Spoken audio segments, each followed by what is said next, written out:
शिल्पी घर के काम से फ्री होती तो बोर होती, जिसके बाद उसने घर में ही दुकान खोलने की सोची। अरे ये इतने सारे कपड़े, अरे बहू क्या करेगी इनका? माँ जी, मैं घर में बोर होती हूँ तो सोचा सामने के कमरे में कपड़ों की दुकान खोल लूं। घर का काम भी हो जाएगा और 4 पैसों की कमाई भी। अरे वाह वाह, ये तो बहुत ही अच्छी बात है। मैं भी तेरी मदद कर दिया करूंगी। वाह माँ जी, तब तो मजा आ जाएगा। अब हम दोनों मिलकर खूब पैसे कमाया करेंगे। अब क्या था, सास बहू का काम चल पड़ा। एक दिन, अरे राकेश की माँ, सुनती हो? कहाँ चली गई? भूख के मारे पेट में चूहे कूद रहे हैं। अरे नंदिनी, कहाँ हो? भूख लग रही है। पापा कहाँ है माँ? पता नहीं बेटा, भूख लग रही है। आज तो किसी ने चाय भी नहीं पूछी। तभी सास बहू घर के अंदर ढेर सारे सामान के साथ आती हैं और वो भी हंसती हुई। अरे वाह बहू, ये तो बड़ी अच्छी मार्केट दिखाई तूने। बड़ा ही सस्ता सामान था। हाँ माँ जी, और ये सामान हम डबल पैसों में बेचेंगे, मजा आ जाएगा। अरे बहू, भूख लग रही है, कुछ खाने को दे दे। माँ क्या बात है, आज किसी ने पापा को चाय भी नहीं दी? अरे बेटा, अब 40 साल में तेरे पापा ने क्या चाय बनाना भी नहीं सीखा? अरे बेटा रहने दे अब इस बहस को। तुम लोगों ने वैसे बनाया क्या है? बहू परेशान हो जाती है और सास को अकेले में लेकर जाती है। माँ जी, आज तो हम लोगों ने खाना ही नहीं बनाया। अरे बेटा, बाहर के छोले भटूरों से पेट इतना भर गया कि याद ही नहीं रहा कि घर में ये लोग भी हैं खाना खाने के लिए। अब क्या किया जाए? तभी घर में एक महिला आती है।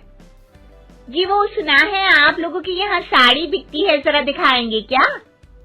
हाँ हाँ, क्यों नहीं। माँ जी, आप इन्हें साड़ी दिखाइए, मैं तब तक पिताजी और इनके लिए खाने का इंतजाम करती हूँ।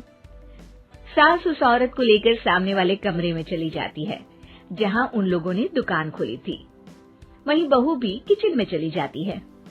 अब इतनी जल्दी क्या बनाऊं? पापा जी तो खाने के लिए भी बैठ गए हैं। आइडिया, मैं खाना बाहर से ही ऑर्डर कर देती हूँ। थोड़ी देर में खाना आ जाता है और बहू टेबल पर खाना लगा देती है। हे भगवान, कितनी कड़वी दाल बनाई है बेटा। नहीं नहीं पिताजी, वो क्या बात है नंदिनी, रोटी तो चबाई ही नहीं जा रही है, लग रहा है रबड़ खा रहा हूँ। एक तो इतने महंगे होटल से खाना मंगवाया और वो भी इन लोगों को पसंद नहीं आया। तभी सास नोट गिनती हुई बाहर आती है। वाह माँ जी, बड़ी कमाई हुई लगती है। हाँ, मैंने वो 2000 वाली साड़ी 3000 में बेच दी। अरे वाह माँ जी। दोनों सास बहू बहुत खुश हो जाती हैं। मेरे पेट में ना बेटा जोर का दर्द हो रहा है। अरे माँ, क्या हुआ? पेट में दर्द? बाहर का कुछ खाया था क्या? मैदा तो नहीं खा लिया?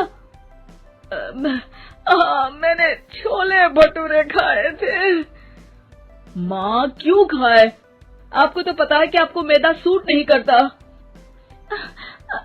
चलिए माँ को डॉक्टर के पास ले जाते हैं। तभी अंदर से पापा की आवाज आती है। हे भगवान, मेरा तो पेट खराब हो गया। सब पिताजी के पास जाते हैं। पिताजी, आपको क्या हुआ? खाना बासी था शायद। अरे पिताजी, नंदिनी जानती है कि बासी खाने से आपकी तबीयत खराब हो जाती है, तो वो ऐसा क्यों देगी, है ना नंदिनी? वो खाना मैंने बाहर से ऑर्डर किया था। मैं और माँ दुकान का सामान लेने गए थे, इसलिए खाना नहीं बना पाए। क्या नंदिनी, दुकान के चक्कर में तुमने तो सारे घर का हाल बिगाड़ रखा है। चलो अब माँ और पापा को लेकर अस्पताल चलते हैं। अस्पताल में जाने पर डॉक्टर कहते हैं, हाँ, इन दोनों को तो एक दिन के लिए एडमिट करना पड़ेगा। क्या? क्यों? पेट ही तो खराब है ना। हाँ, तो घर ले जाइए ना, अगर लग रहा है कि कोई बड़ी बात नहीं है और हम सिर्फ पैसा कमाने के लिए इन लोगों को एडमिट कर रहे हैं। नर्स, जरा इन लोगों को बिल तो दे देना।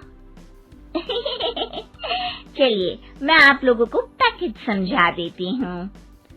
जब बहू के हाथ में बिल आता है, हे भगवान, 60,000 रुपए! इतना तो मैंने कमाया भी ना था।